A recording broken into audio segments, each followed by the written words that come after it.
പലസ്തീനിൽ ഹമാസിനെതിരെ പ്രതിഷേധിച്ച 6 പേരെ തട്ടിക്കൊണ്ടുപോയി വധിച്ചതായി റിപ്പോർട്ട്.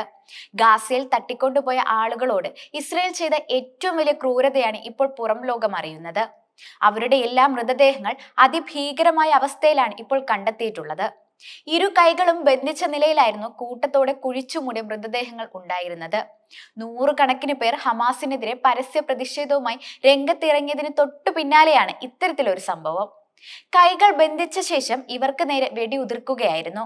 ഓരോരുത്തർക്കും നേരെ ചുരുങ്ങിയത് 20 തവണയെങ്കിലും വെടി ഉതിർത്തിട്ടുണ്ടാവാമെന്നാണ് പലസ്തീൻ സിവിൽ ഡിഫൻസ് വക്താവ് മഹ്മൂദ് ബാസിൽ വ്യക്തമാക്കിയിരിക്കുന്നത്. അംഗവിച്ഛേദം വന്ന നിലയിലാണ് പല മൃതദേഹങ്ങളും കണ്ടെത്തിയിട്ടുള്ളത്. കൂടാതെ നെഞ്ചിലും തലയിലും മുറിവുകൾ ഉണ്ടായിരുന്നു. 2-3 മീറ്ററോളം ആഴമുള്ള കുഴിയിലാണ് കൂട്ടത്തോടെ കുഴിച്ചു മൂടിയതെന്നും മഹ്മൂദ് ബാസിൽ പറയുന്നുണ്ട്. ആധുനിക ചരിത്രത്തിൽ ഏറ്റവും നിഷ്ഠൂരമായ കൂട്ടക്കൊലയെ ഇത് രേഖപ്പെടുത്തും. തകർക്കപ്പെട്ട ആംബുലൻസിന്റെ എമർജൻസി ലൈറ്റിൽ നിന്നാണ് കുഴിമാടം കണ്ടെത്താനായതെന്നും US പ്രതിനിധി പറയുന്നുണ്ട്. 2017 മുതൽ റെഡ് ക്രോസ് റെഡ് ക്രസന്റ് പ്രവർത്തകർക്ക് നേരെ നടന്ന ഏറ്റവും ക്രൂരമായ ആക്രമണമാണിതെന്നും റിപ്പോർട്ടുകൾ സൂചിപ്പിക്കുന്നുണ്ട്. ഗാസയിൽ നിന്ന് സയനിസ്റ്റ് സൈന്യം തട്ടിക്കൊണ്ടുപോയ 14 പലസ്തീൻ മെഡിക്കൽ സിവിൽ ഡിഫൻസ് സംഘത്തിന്റെയും മൃതദേഹം ഞായറാഴ്ചയാണ് കണ്ടെത്തുന്നത്. പലസ്തീൻ റെഡ് ക്രസന്റ് സൊസൈറ്റി മൃതദേഹങ്ങൾ കണ്ടെടുത്തതായി അധികൃതർ അറിയിച്ചിട്ടുണ്ട്. കൊല്ലപ്പെട്ടവരിൽ ഒരു UN ജീവനക്കാരനും ഉൾപ്പെടും.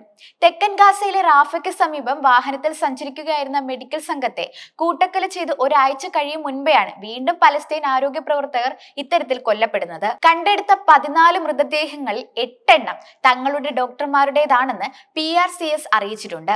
5 എണ്ണം കാണാതായ സിവിൽ ഡിഫൻസ് ജീവനക്കാരുടേതും മറ്റൊരാൾ UN ജീവനക്കാരൻ്റെതുമാണെന്ന് PRCS വാർത്താക്കുറിപ്പിൽ പറഞ്ഞിട്ടുണ്ട്. തട്ടിക്കൊണ്ടുപോയവരിൽ അഹമ്മദ് നസറ എന്ന മെഡിക്കൽ സംഘത്തിലെ അംഗത്തെ ഇനിയും കണ്ടെത്താനായിട്ടില്ല. സഹപ്രവർത്തകരുടെ മൃതദേഹങ്ങൾ വീണ്ടെടുക്കാൻ ദിവസങ്ങൾ എടുത്തുവെന്നും തങ്ങളുടെ ജീവനക്കാർക്ക് എന്താണ് സംഭവിച്ചതെന്ന് കണ്ടെത്താൻ ശ്രമിച്ചപ്പോൾ അവർക്ക് നേരെ വെടിയേറ്റുവെന്നും PRCS അറിയിച്ചിട്ടുണ്ട്. കൊല്ലപ്പെട്ട PRCS ജീവനക്കാർ മുസ്തഫ ഖഫച്ച, എഡ്വൈസിൻ ഷാത്ത്, Salih Mo Ammar, Rifat Radwan, Mohammed Bev Houl, Ashraf Abu Labd, Mohammed al Hila, Raed al Sharif എന്നിവരാണെന്ന് തിരിച്ചറിഞ്ഞിട്ടുണ്ട്. Anwar Abdul Hamid al Attar, Zuhair Abdul Hamid al Farra, Samir Yahya al Bahabs, Ibrahim Nabeen al Maghari, Houd Ibrahim al Jamal, Yusuf Rasim Khalifa എന്നിവരാണ് കൊല്ലപ്പെട്ട civil defence അംഗങ്ങൾ.